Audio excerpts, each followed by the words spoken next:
semisal mereka membutuhkan hak atau apa yang memang mereka ingin perjuangkan, ya itulah KPI ada di situ.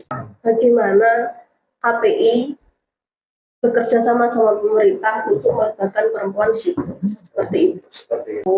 Perempuan khususnya di Bojonegoro ya beranilah menyuarakan pendapatnya, ya gunakan saat ini apalagi zamannya medsos, gunakan medsos sebaik mungkin. Kan khususnya mendapatkan dukungan dan support dari pemerintah. Siap. Itu yang kami harapkan. Betul sekali. Karena tanpa welcome back to channel Nusantara Bercerita. Baik, tentunya masih di podcast Cerita Inspirasi yang pada kali ini Kang Tomo kedatangan seorang narasumber yang sangat cantik, guys. Siapakah narasumber kita? Tentunya tetap stay tune di channel Nusantara Bercerita, podcast Cerita Inspirasi.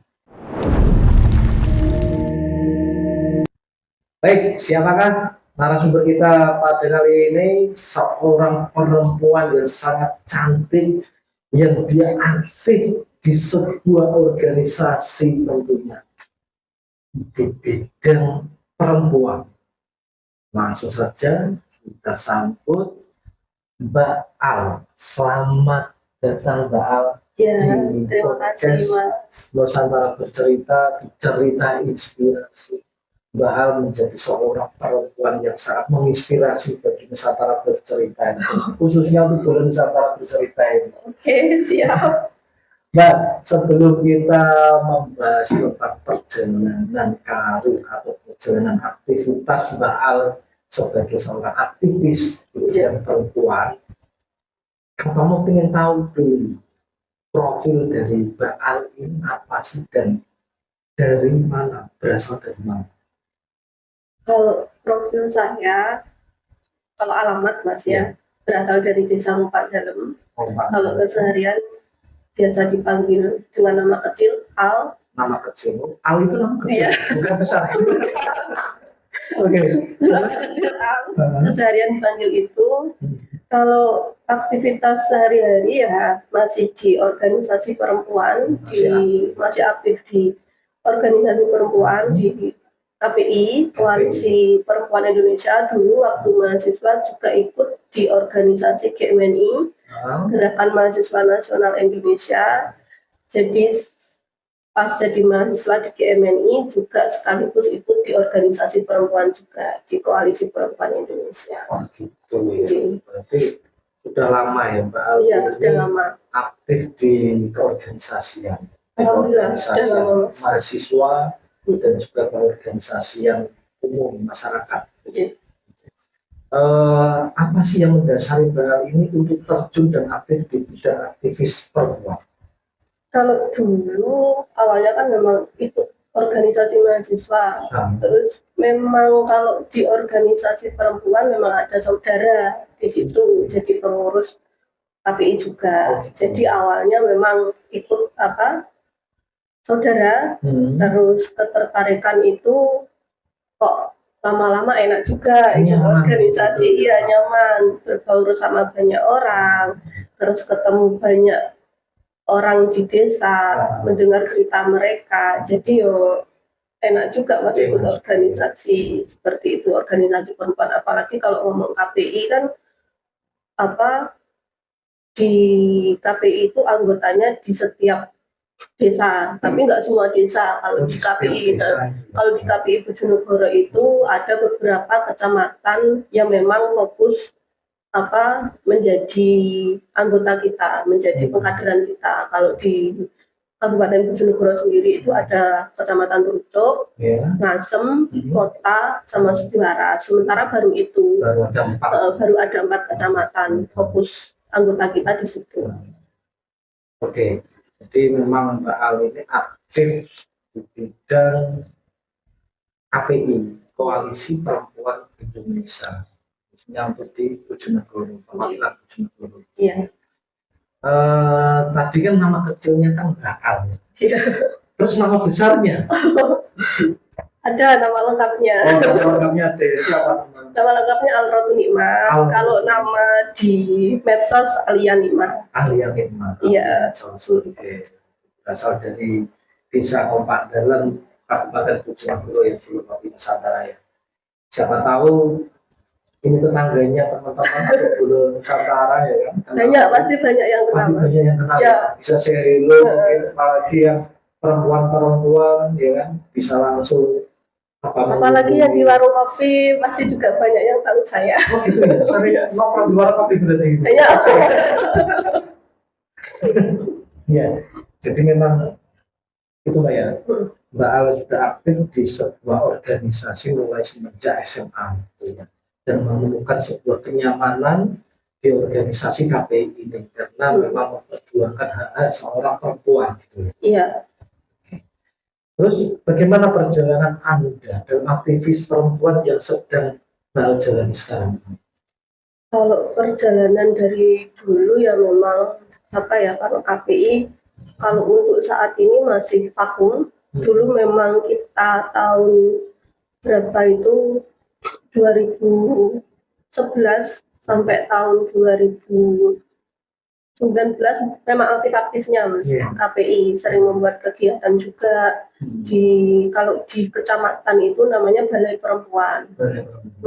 Kalau di cabang itu, kalau KPI itu nggak ada ketua, adanya sekretaris cabang. Oh gitu. Iya, jadi sekretaris cabang kita ada juga membawai dewan kelompok kepentingan. Jadi di KPI itu memperjuangkan beberapa kelompok kepentingan, kayak contohnya perempuan masyarakat adat, terus perempuan buruh, perempuan lansia. Jadi kalau di KPI kayak ada DKK informal, dewan kelompok kepentingan informal, itu kayak orang-orang perempuan yang memang butuh naungan atau butuh wadah yang memang mereka ingin memperjuangkan haknya, kayak semisal kaum buruh, kayak kaum yang berjualan kayak itu kan memang tidak ada regulasi dan lain sebagainya untuk mereka. Terus kaum formal juga seperti buruh dan lain sebagainya.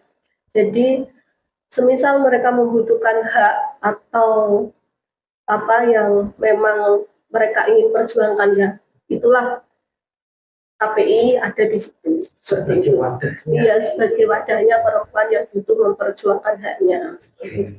Terus juga ada perempuan yang dilacurkan, kelompok kepentingan. Kalau kita ngomongnya kan bukan pelacur, tapi perempuan yang dilacurkan. Iya, kenapa kita ngomongnya seperti itu?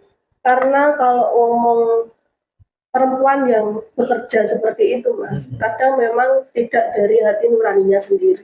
Jadi memang karena entah itu dari kebutuhan mereka, entah itu dari desakan mereka, memang dari ekonomi harus melakukan itu. Nah, perjuangan seperti apa yang kita lakukan di KPI ya, entah itu nanti kayak kesehatannya mereka kita perjuangkan, terus hak-haknya mereka seperti hak misal kayak hak berpolitik atau hak apapun dan sebagainya kita bisa perjuangkan. Makanya kita juga ada dewan kelompok kepentingan perempuan yang dilacurkan. Kita ngomongnya perempuan yang dilacurkan. Perempuan yang dilacurkan. Biasanya agak halus gitu. Berarti memang sudah ada plot-plotnya sendiri. Iya, sudah ada petani juga ada dewan kelompok kepentingan petani. Jadi gimana memperjuangkan perempuan, para buruh tani khususnya, atau para petani yang mempunyai lahan tapi tidak bisa mengakses ke pemerintah terkait pupuk dan lain sebagainya. Jadi ada ya petani perempuan itu yang memang dia menaungi perempuan-perempuan di desa itu ya? Ada Mas, kalau di KPI itu Dewan Kelompok Kepentingan Petani ada. Jadi kan kadang kalau di kelompok tani itu kan biasanya kebanyakan laki-laki. Jadi perempuan kan jarang dilibatkan. Ya, bagaimana KPI bekerja sama pemerintah untuk melibatkan perempuan di situ. Seperti itu. Jadi setiap organisasi harus wajib ada perempuannya ini. Harus itu. Oke, tapi memang seperti itu konteksnya Mbak. Iya, memang seperti itu. Kalau saya lihat organisasi apapun tidak bisa tinggal diam atau tidak bisa meninggalkan sosok perempuan. Iya, kalau Apalagi dengan adanya KPI ini yang sudah memberikan sebuah wadah, sebuah naungan untuk perempuan yang ada di Bojonegoro, semestinya lebih eh, taraf untuk perempuan bisa berkembang atau maju pikirannya dan sebagainya itu lebih apa ya, lebih diprioritaskan. iya ya, kita pengennya semua kader game apa KPI khususnya, kalau KPI itu kan organisasi mas, Iya. bukan NGO atau LSM. Tapi hampir sama sih, karena kalau ngomong dari tataran pusat ada sekjen, sekretaris jenderal, kalau di Jatim itu ada sekretaris wilayah, kalau di kita itu ada sekcap, jadi kita itu kayak ada pengkaderan. Jadi anggota kita khususnya KPI kalau bisa itu berperan aktif di desanya masing-masing, kayak kalau ada yang jadi perangkat atau ada yang jadi kader desa, ya paling enggak itu telah di musrembang biar aktif menyuarakan, intinya suara perempuan itu di desa didengarkan Seperti itu ya. Oke, berapa lama sih Mbak Al ini tergabung dalam aktivis KPI ini? Kalau berapa lama? Sudah lama sih mas, mulai tahun 2012 saya mulai ikut apa jadi pengurusnya. Terus itu ada program apa di KPI itu kayak pendampingan anak marginal juga, jadi anak-anak yang memang di kayak anak pang, anak yang putus sekolah kita rangkul. Jadi program kita itu kayak memberikan les kepada mereka seperti itu, terus memberikan ruang untuk mereka bercerita. Jadi keinginan mereka itu seperti apa sih? Nah, itu kan program dari pemerintah, dari Kementerian Sosial dulu kita kerjasama. Jadi kepinginnya anak-anak yang butuh sekolah itu seperti ini. Jadi apa itu dulu juga memberikan kayak apa? Terakhir itu kayak apa memberikan sablon, les-les sablon kaos kayak gitu. Jadi setelah pasca kegiatan itu mereka juga punya skill kayak gitu. Berarti bukan hanya untuk perempuan saja, iya, tapi memang untuk juga anak juga. apa, jalanan itu diprioritaskan dengan kerjasama dengan apa, Kementerian Sosial gitu ya. Oke, oke. Terus saya ingin tahu pandangan dan visi yang seperti apa sih? Apa visi yang besar untuk generasi pemuda perempuan yang ada di Bojonegoro? Kalau khususnya dari saya sendiri, kalau untuk perempuan khususnya di Bojonegoro, ya beranilah menyuarakan pendapatnya, berani apa ikut berperan serta di semua lini apapun itu. Jadi jadilah perempuan yang berkarya, jadi perempuan yang mandiri. Intinya berani menyuarakan pendapatnya. Karena kalau ngomong, dan sekarang banyak medsos dan lain sebagainya mudah menyuarakan seperti itu mas.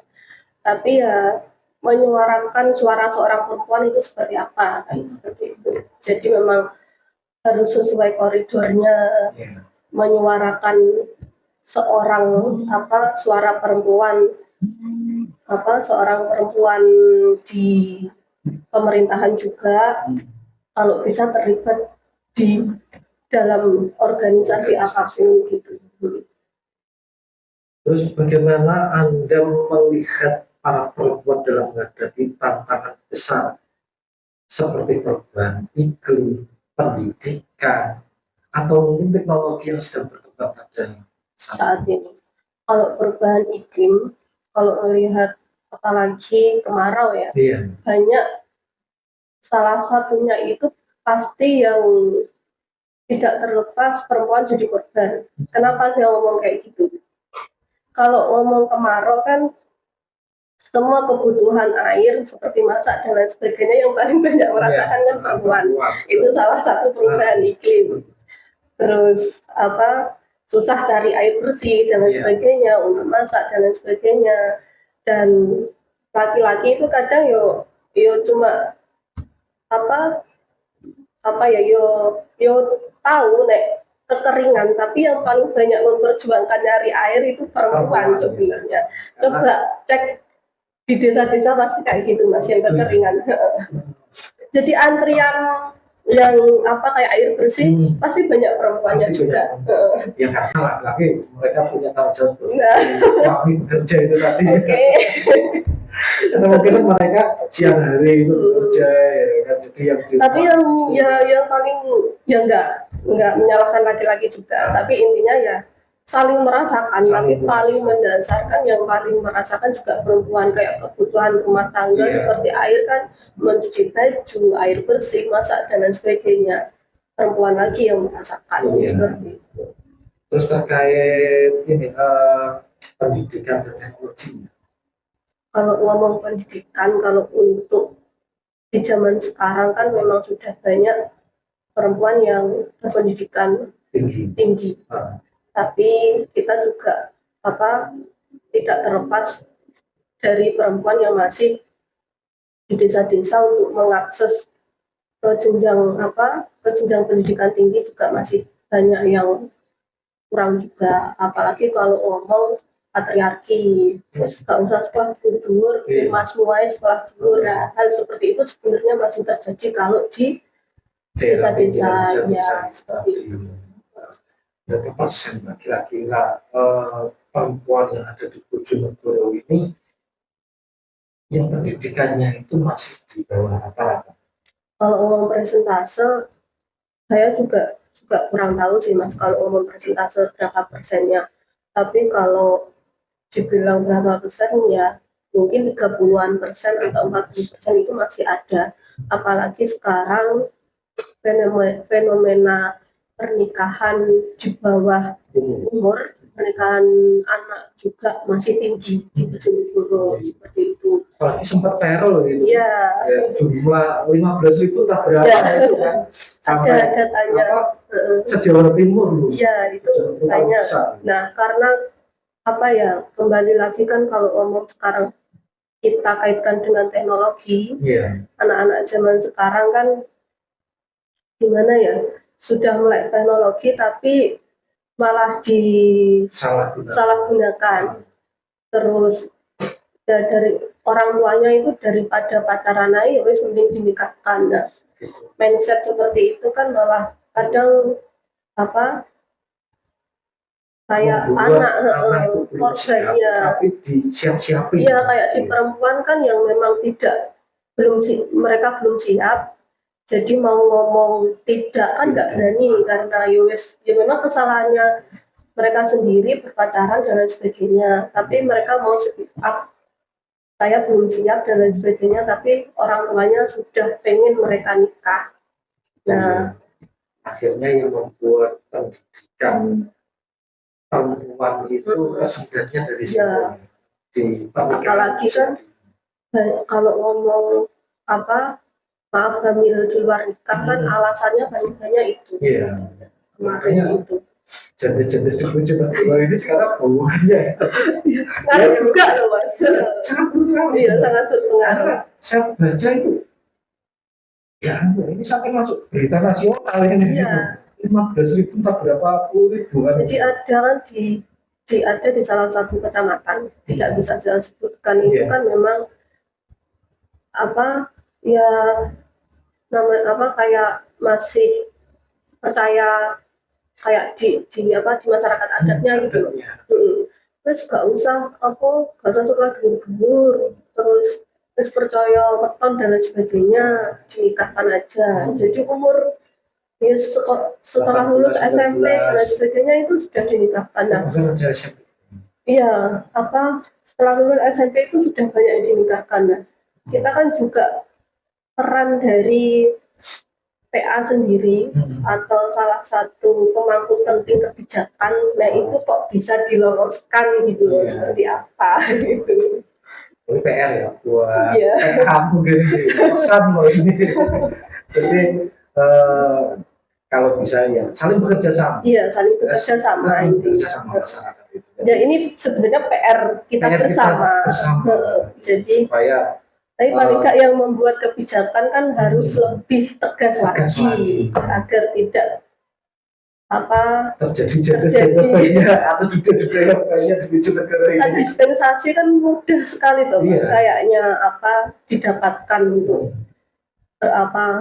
pernikahan di bawah anak sekarang kalau ngurus kecelakaan atau biar tidak menambah dosa dan lain sebagainya dinikahkan saja kayak gitu. Itu kan dibahas. Jadi memang antara anak, orang tua, terus masyarakat, terus pemangku kepentingan itu harus saling kolaborasi. Ya, bekerja sama. Ya apa sih caranya perempuan atau wanita yang ada di Bojonegoro, khususnya mereka yang masih usia dini, ya kita bilang kan usia dini kan itu. Mereka kamu bisa jangan menikah dulu. Iya. Tapi nanti semisal terjadi kecelakaan dini ya kan, itu kelak mungkin masih bisa ditolerir. Tapi kalau tidak terjadi kecelakaan dini, sangat emang karena jenjang perempuan ini juga panjang untuk menggapai karirnya, pendidikannya, menjadi wanita karir kan, menjadi wanita mapan itu kan juga sangat panjang. Apalagi Bojonegoro ini sudah ada KPI perwakilannya Mbak Al pun sangat greget sekali belum sangat aktif dalam memperjuangkan hak-hak perempuan, hak-hak anak, luar biasa sekali. Kang Tomo sangat salut dengan Mbak Al. Terima kasih. Oh, iya. Terus selanjutnya Mbak, kita berbicara terkait pengalaman dan tantangan. Karena di sebuah perjalanan itu kan pasti ada tantangan. Ya. Apa tantangan terbesar yang Mbak Al hadapi sebagai aktivis perempuan di KPI dan bagaimana Anda mengatasinya? Kalau tantangan sih, kalau dari keluarga memang sangat support. Dari dulu orang tua, anaknya ikut organisasi dan sebagainya. Kalau dari organisasi sendiri, tantangannya itu memang kalau ngomong pengkaderan Mas ya, apalagi mindset orang sekarang itu kan melaku kegiatan harus ada akomodasinya kayak itu ya susah. Kadang kalau orang sudah punya pikiran seperti itu, kita ajak sosial, kita ajak berkegiatan sosial dan lain sebagainya itu ya susahnya di situ sebenarnya. Jadi kita harus setiap pengkaderan kita yang harus turun ke lapangan kayak gitu. Ada modal sendiri Mas. Jadi kita modal dari pusat pemerintah ada. Kalau dari pemerintah ya kita kayak ngajukan kegiatan proposal kayak gitu. Kalau dari wilayah juga gitu. Kadang kalau ada program ya kita diturunkan di cabang kita jalankan. Jadi kalau pengkaderan dulu sampai sekarang itu ya kita ke kecamatan, ke desa, kita diskusi, ya kita selalu mencoba merubah mindset mereka. Jadi ya lihatlah di bawah kita itu masih banyak yang membutuhkan kita seperti itu. Jadi memang kita sisihkan ego kita. Jadi mari kita saling membantu sesama perempuan kayak gitu. Ya kayak pengkaderan seperti itu. Oke. Gini Mbak, ada tanggapan bahwasanya di era saat ini perempuan itu harus lebih strong atau kuat ataupun bermanfaat untuk masyarakat. Apakah ini akan menjadikan Mbak Al lebih ekstra lagi dalam bekerja sebagai seorang aktivis di KPI? Kalau saya selama ini menjadi aktivis ya selalu terus meningkatkan kayak meningkatkan intinya ya meningkatkan kinerja, bukan kinerja sih, kayak ya perempuan loh harus banyak yang saya rangkul untuk ikut merangkul perempuan lain yang memang masih butuh menyuarakan haknya seperti itu. Kalau saya sendiri ya sangat setuju dengan statement ini. Jadi harus banyak perempuan yang berpikiran ke depan lebih. Kalau ngomong lebih kalau ngomong kesetaraan ya tingkatkan dulu kualitasnya jenengan. Ayo berani bersuara kan seperti itu. Berani memperjuangkan hak perempuan, apalagi kalau ngomong perempuan yang sudah jadi korban kekerasan, entah itu kekerasan secara verbal, kekerasan secara fisik, apa kalau sudah kena mentalnya kan yo nggak berani menyuarakan lah. Itulah, ayo kita jemput bola di situ, jangan kita menunggu bola kan kayak gitu. Oke. Terus menurut Mbak Al, nah, apakah laki-laki juga butuh perlindungan dari pemerintah? Lantas apa yang mengayak diri untuk seseorang? Konteksnya perempuan jadi laki-laki ini. Iya. Kalau ngomong Kan laki-laki, ada perlindungan perempuan kan. Jadi ada beberapa yang bersuara ke kantormu. Kan kita juga laki-laki butuh perlindungan juga. Ada kantormu berpikir gini, atas apa ya yang dilindungi dari laki-laki? Iya. Terus setelah saya telisik, ya kan, oh ternyata di era zaman sekarang, laki-laki itu juga mudah apa ya ibaratnya mentalnya terserang juga. Apakah mungkin mentalnya yang harus dilindungi atau apa? Ya mungkin butuh ada ruang untuk laki-laki bercerita, entah itu bisa bercerita. bisa juga Ya. Bisa juga karena memang kalau ngomong apa di zaman sekarang mental itu kan entah itu perempuan laki-laki apa semua itu bisa kena gitu. Karena dampak dari dampak kalau ngomong perkembangan teknologi sekarang kan memang sangat cepat, sangat gimana ya Mas, kalau kalau berdampak buruk ya buruk sebenarnya kalau mereka tidak menggunakannya secara baik gitu loh. Jadi ya kalau ngomong laki-laki butuh perlindungan ya sebenarnya kalau dari laki-laki yang ngomong kayak gitu ada yang butuh perlindungan ya mungkin butuh. Tapi kalau secara mendasar yang butuh perlindungan kembali lagi kalau dibandingkan antara laki-laki dan perempuan yang paling butuh itu kan perlindungan perempuan seperti itu. Nilai dari segi fisiknya saja sudah lemah. Iya, dari segi fisik pun perempuan itu selalu jadi apa ya? Kadang jadi sasaran atau jadi asumsi yang tidak di publik seperti itu. Memang. Kalau kadang perempuan nyangkruk ngopi kok gak mulai-mulai dan lain sebagainya ada asumsi negatif dari masyarakat dan seperti itu. Kalau laki-laki kan los. Sekarangmu ngopi sampai sampai dia pun gak mulai-mulai itu contoh hal kecil saja dari persepsi pandangan saya antara laki-laki dan perempuan lebih butuh mana yang perlu dilindungi. Sampai digaji terus berarti mentalnya memang perlu dilindungi laki-laki kan?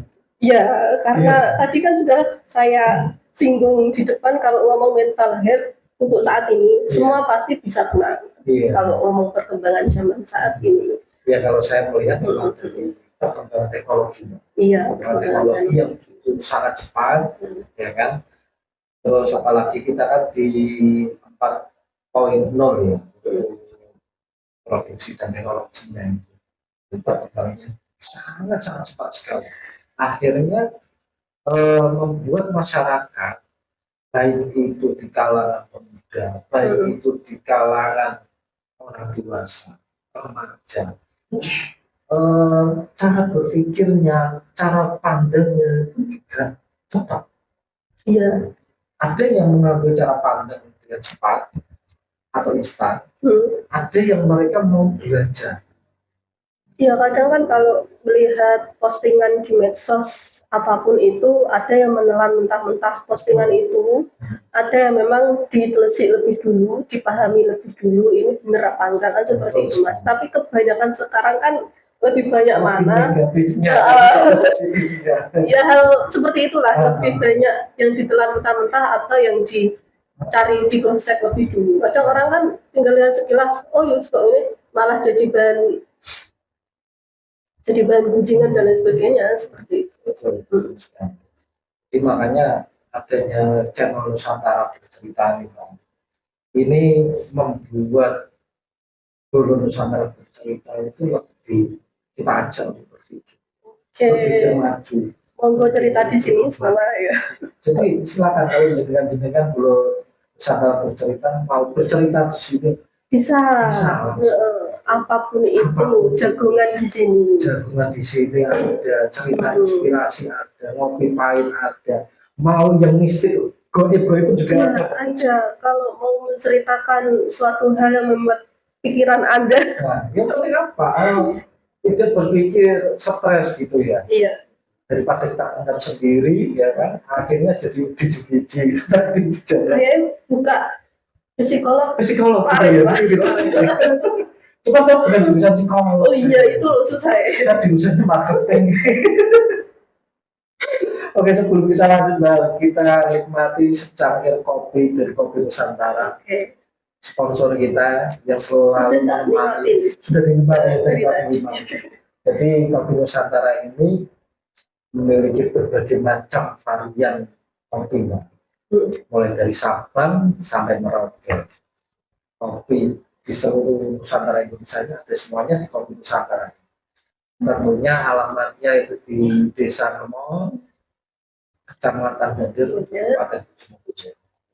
Buat dulu Nusantara bercerita, kalau mau kumpul-kumpul dengan temannya, pasangannya, atau kalau mau membuat event apapun di Kopi Nusantara ini terbuka untuk semuanya. Silakan teman.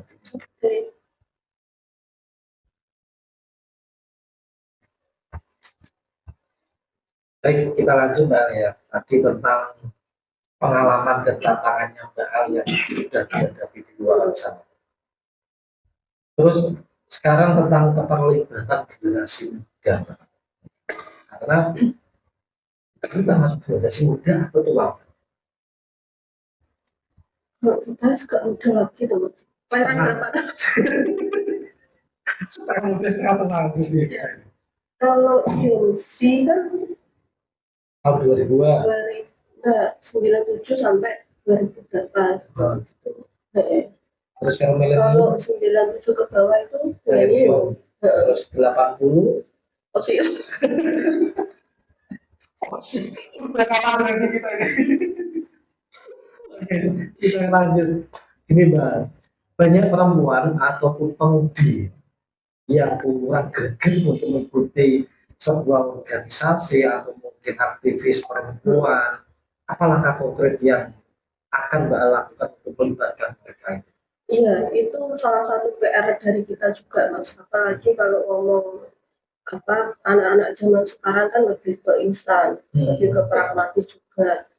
Terus apa mahasiswa-mahasiswa sekarang itu nongkrongnya kan kalau nggak di tempat elit kan juga gengsi. Idealisnya tinggi. Ya, nah, itu salah satu PR kita juga. Memang karena kalau KPI kan ada salah satu kelompok kepentingan mahasiswa juga. Jadi kita juga menggandeng para mahasiswa di beberapa perguruan tinggi, juga menggandeng apa organisasi ekstra kampus untuk menjadi anggota KPI khususnya. Ya itu yang selama ini masih kita lakukan, menggandeng apa teman-teman mahasiswa. Sebenarnya kalau langkah konkretnya ya apa sosialisasi sih di kampus-kampus terkait organisasi yang ada di Bojonegoro sendiri itu apa. Kalau memang teman-teman mahasiswa di ekstra kampus kan ada beberapa omek, itu ya monggo diikuti karena itu bisa menjadi bekal pengalaman bagi teman-teman gitu untuk berkegiatan, biar gak apa ya medsos, biar gak cuma nongkrong-nongkrong hanya biar gak hanya nongkrong-nongkrong gak jelas kan kayak gitu. Bukan gak jelas sih, paling gak kan ada manfaat yang diambil gitu. Ngopi kan ada singkatannya. Iya. Ngobrol pikiran. Ya. Saling sharing, bertukar pikiran. Bukan hanya sekedar. Ya mungkin ada juga yang orangnya ya suka pengen melo organisasi karena memang basicnya kemampuannya tidak di situ, ya tidak bisa memaksakan juga gitu. Terus bagaimana Mbak Al untuk memastikan bahwa kebijakan yang Mbak Al perjuangkan ini benar-benar relevan untuk kebutuhan perempuan yang ada di Bojonegoro? Kalau benar-benar relevan ya, ya kita dari anggota dulu sih Mas. Dari anggota. Dari anggota dulu sih masuknya, kayak kegiatan, kayak anggota sudah menerima manfaatnya dari kegiatan kita apa belum, seperti itu. Kalau di KPI sendiri itu kan selama ini hanya menampung kayak ada korban kekerasan atau korban yang mereka butuh diperjuangkan dalam haknya, seperti itu ya kita mencari kayak stakeholder yang memang memang bisa membantu kita. Terus untuk pengembangan KPI ini kan di Bojonegoro kan baru 4 kecamatan. Iya. Targetnya Mbak Ali itu mau 28 kecamatan kah atau hanya beberapa kecamatan? Ya kalau bisa semua ada, tapi masih On progress. on progress. Kalau kemarin setelah acara sosialisasi pemilu, kita kan kerjasama sama KPU terkait kampanye terkait sosialisasi pemilihan kepala daerah, yaitu ada beberapa kecamatan yang kita undang. Jadi itu nanti menjadi progres baru untuk pengkaderan selanjutnya. Jumlah anggota saat ini berapa? Kalau jumlah anggota saat ini, alhamdulillah sudah sekitar 120-an orang dari 4 kecamatan. Dari 4 kecamatan sudah 120 orang atau anggota. Iya, anggota. Ya, semoga saja KPI Bojonegoro ini yang bahas di sini sebagai sekretarisnya, Sekcam. Saya Sekcap itu tahun 2000 kepengurusan itu tahun 2014 sampai 4 tahun sampai 4 tahun sekali. Terus diganti Mbak Fitri. Nah sekarang sebenarnya masih Mbak Fitri. Nah ini kan karena harusnya pergantian kepengurusan konvercap, jadi memang masih vakum. Insya Allah tahun depan kita mulai gerak lagi. Untuk kantornya Mbak, sementara ini ada di mana? Kantornya sementara di Umpak Dalem, RT 20 RW 5, Kecamatan Dendel. Jadi buat Nusantara bercerita khususnya ini ya untuk perempuan ya, laki-laki jangan khususnya untuk perempuan kalau mau sharing dengan Mbak Al ya kan bisa langsung datang ke kantor KPI di Umpak Dalem. Iya, RT 20 RW 5. Kalau khususnya untuk laki-laki, kalau mau berdiskusi ya monggo, nggak hanya perempuan saja. Bisa kalau untuk diskusi. Tapi kalau anggotanya itu memang dikhususkan untuk perempuan seperti itu. Laki-laki berdiskusi bisa. Tapi lebih baik berdiskusi sama kantor saja. Gitu. Jadi untuk Bola Nusantara bercerita tentang perempuan tadi ya bisa langsung DM nanti di Instagramnya Mbak Al, nanti kita sematkan di video sini ya, di bawah sini ya, di bawah sini nanti gitu. Jadi langsung saja nanti saya dengan Mbak Al apa mungkin keluhannya yang dihadapi atau mungkin ada permasalahan apapun Mbak Al bisa dibantu dengan KPI itu tadi, Koalisi Perempuan Indonesia. Oke, ini pertanyaan terakhir Mbak. Kesannya apa ya pertanyaan terakhir? Gak tahu Mas. Maksudnya nanti ya. Pertanyaan terakhir. Seakan-akan kita mau kayak nggak perpisahan lagi gitu. Jangan gitu masih kita insya Allah ketemu terus itu. Oke, siap. Pertanyaan selanjutnya betul. Bagaimana Mbak Al menyeimbangkan antara kehidupan pribadi dengan tanggung jawab sebagai seorang aktivis perempuan di KPI? Ya kalau menyeimbangkan ya alhamdulillah seimbang sih Mas. Kalau saya kan memang sudah punya anak, jadi memang kalau lagi sibuk-sibuknya, yang penting kita mengkabari ke anak gitu. Kalau ngomong urusan rumah tangga ya alhamdulillah, kalau ngomong urusan rumah ya sejalan, intinya ya bisa lah mengatasi semua itu, karena memang sudah kegiatan kita kayak bukan prioritas ya, semua memang menjadi prioritas. Jadi memang ya harus gimana semuanya itu bisa seimbang.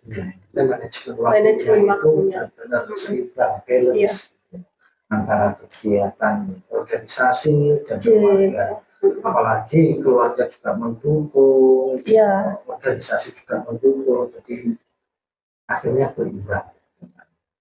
Terus pesannya apa sih Pak untuk pemudi atau perempuan di Bojonegoro? Khususnya untuk pemudi atau perempuan, ya gunakan saat ini apalagi zamannya medsos, gunakan medsos sebaik mungkin dan jadi perempuan yang berkualitas, khususnya jadi perempuan yang punya kapabilitas di dirinya sendiri. Jadi jangan mudah, khususnya untuk pemudi nih ya, jangan mudah terpengaruh dengan pergaulan yang itu memang kalau tidak baik ya tinggalkan gitu. Jadi memang harus benar-benar gimana sih seorang pemudi apalagi perempuan itu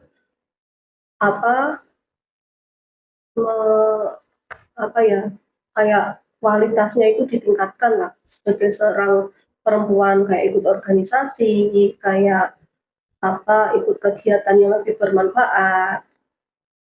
Jadi gunakan medsos sebaik mungkin. Oke, baik. Nah, Kang Tomo sangat berterima kasih sekali. Terima kasih Mas. Di cerita inspirasi Nusantara Bercerita. Ya, saya juga terima kasih sih karena diundang di sini. Saya juga lebih bisa mengenalkan KPI di Bojonegoro. Kang Tomo doakan semoga perjalanan KPI di Bojonegoro ini menjadi lebih baik, lebih maju, lebih berkembang, dan untuk anggotanya di 28 kecamatan bisa terbentuk semua. Amin. Dan khususnya mendapatkan dukungan dan support dari pemerintah. Itu yang kami harapkan. Betul sekali.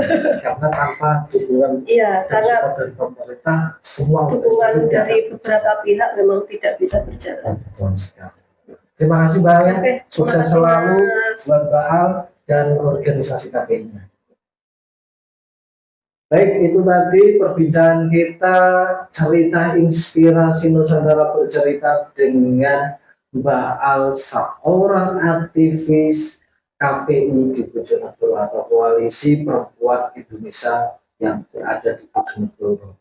Pesannya sangat luar biasa sekali untuk perempuan-perempuan dan pemudi-pemudi yang ada di Bojonegoro agar selalu meningkatkan kualitas dirinya, selalu meningkatkan pendidikannya, selalu meningkatkan karirnya, berani menyuarakan diri, dan tentunya tetap dalam koridornya, dan untuk menggunakan teknologi atau sosmed dengan baik. Organisasi KPI di Bojonegoro ini sangat luar biasa sekali, sangat besar sekali. Kang Tomo dan Nusantara Bercerita mendukung sekali dengan adanya KPI yang ada di karena untuk memperjuangkan hak-hak perempuan yang ada di Bojonegoro. Salam Nusantara Bercerita dan see you.